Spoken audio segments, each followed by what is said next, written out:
Alright guys, so we got to talk about a video that's going viral of what appears to be some young kids on the side of the street trying to make $1, right? Trying to hustle, trying to be entrepreneurs, selling water until they were robbed by self-admitted gang members in broad daylight.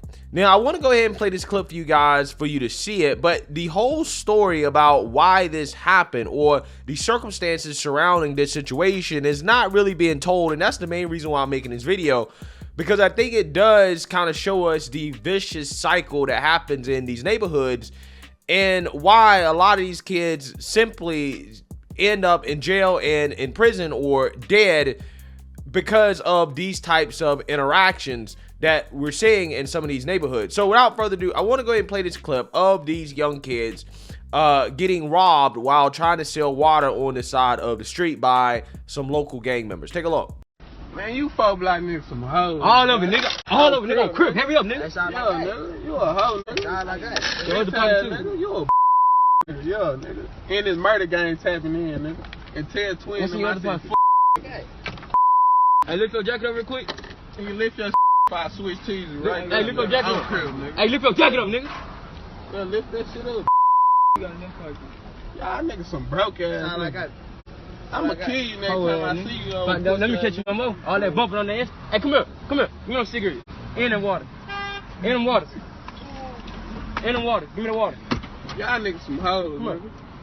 Yeah, so that's terrible to see. It's a shame to see, okay? On face, okay, without extra context, it looks like you have 2 black young boys in the neighborhood just selling some water, selling some stuff on the side of the street, trying to make some extra money, okay? Being entrepreneurs, doing something productive with their lives. At least that's what it seems, until you have, you know, some gang members come up and, you know, rob them, okay? Just straight up rob them for all their stuff, even though, again, they're just trying to make a little bit of money.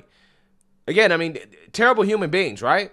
To do something like that to these young boys who are simply just trying to hustle and grind and do the right thing and to make a little bit of money. It really is terrible. But we do have more to this story. We have more context to the story in regards to why this happened, because apparently this was not just some random incident that happened. These 2 young boys who were selling water, cigarettes, chips, whatever on the side of the road, actually the day before this happened, they were allegedly on social media, Snapchat, Instagram, or whatever, flexing with guns in enemy territory. So in the gang territory of the people that robbed them, apparently these young boys are gang members. And again, the reason why they got robbed is because the day before, they were, again, in enemy territory flexing with guns. And there's reports about these young kids, you know, terrorizing people, you know, as well, too. That is unconfirmed, but what I do have here is video of the alleged flexing in enemy territory. Take a look.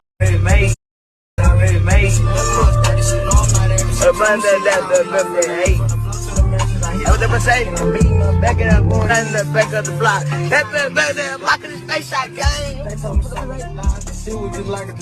right in that face. 4 block niggas some hoes. All of it, nigga. All of it, nigga. Crip, heavy up, nigga. Yo, nigga, you a Yeah, so you seen that, you heard that. Now, does that really make the robbery any better? No, not really. The robbery's still bad. I mean, they still was on the side of the street trying to, you know, make a decent living. At least they weren't selling drugs. Who knows? They could have been selling drugs, right? We really don't know at this point. But what we do know is that it seems like everybody involved in this incident were in gangs or a part of gang lifestyles or affiliated with gangs, associated with gangs in some way. And this is the vicious cycle of what happens in these neighborhoods. You have, you know, one gang member or whatever will do something to taunt another gang member, and then they'll retaliate, and it just escalates until somebody gets shot and killed, right? Somebody gets hurt. You know, again, you know, people are quick to kind of react to some of these videos without context, and I've been guilty of that as well too. But once you actually look into the context of why this stuff happens, it seems to me, again, it's always a vicious cycle. Okay, it's rarely just a one-sided thing. It's rare where you will see somebody just randomly, you know, rob somebody on the side of the street like that for no reason. especially somebody that's like a vendor or something like that. Again, you see it, okay? But in the way that they did it and the stuff they were saying, I was like, hey, you know, I think there's a little bit more here. That's why I looked more into it, and I was like, yeah, those kids aren't just innocent kids just trying to make an honest living or whatever, right? Those kids apparently were in gangs as well too, okay? And unfortunately, if this is the lifestyle that they're involved in, that this is what happens. And I hope that, you know, they've learned a lesson. And this video is old. I think it's like a year or two old or something like that.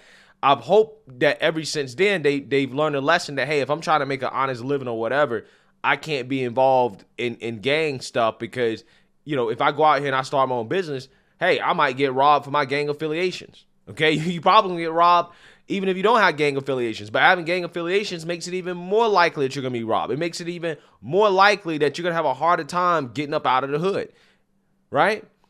Hopefully it's a lesson that, hey, I shouldn't be involved in this at all, right? I should focus on, you know, start my own business or, you know, getting a job and going to school and trying to get up out of here, right? That's what you really should be focused on. But again, the unfortunate reality is that for most kids, this is their life, right? This is how they live in these neighborhoods, right? This is what happens. Okay, they're riding around with guns that they've obtained probably illegally. They are committing crimes. They're robbing and stealing from each other until eventually, you know, some of them die or they end up in prison. And it just rinses and repeats itself, right? Endlessly. That's what happens.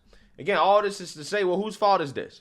Because I don't see how the white man is at fault. How can you blame the white man for this? Because the woke revolutionaries say that this type of stuff happens. That the reason why black people can't get their stuff together is because of the white man, right? It ain't because of the individual choices that these young black men are making in regards to terrorizing each other, being in gangs in the first place, killing and shooting and robbing and stealing from each other. No, it's not that. It's the white man. It's the system that the white man put in place to basically brainwash these young black men into harming each other like this. This is what they say. But again, I don't see any white man in sight. I don't see anything about the so-called system that would make these kids do this, okay, or to make these gang members rob these kids like this, or to participate or to be in this gang lifestyle. I'm not seeing where the system is making them do that, right? I'm not seeing where the white man is making them do that. Again, all the blame that goes towards the white man should actually be going towards the young black male, right? And the single baby mama. That's what it should be going towards, okay? Because more than likely, those kids probably were raised by single mothers. Their fathers are probably in gangs or in prison or dead. And again, this is how they end up in that lifestyle. This is how they end up doing what they're doing. And that's where the blame needs to go. And until we start actually placing responsibility on the people that are involved, on the parents, okay, we'll continue to see this. This is going to be commonplace. You're going to see this. So, hey, I mean, full context here, those kids aren't necessarily super innocent, right? I still don't think they deserve to be robbed like that, but apparently they're not super innocent. Apparently, again, this is something that they kind of caused to happen themselves because, you know, they were playing around, flexing guns in enemy territory and into other types of stuff as well, too. So, let me know what you guys think. Make sure you like, comment, and subscribe. Most importantly, share a black conservative perspective. Peace.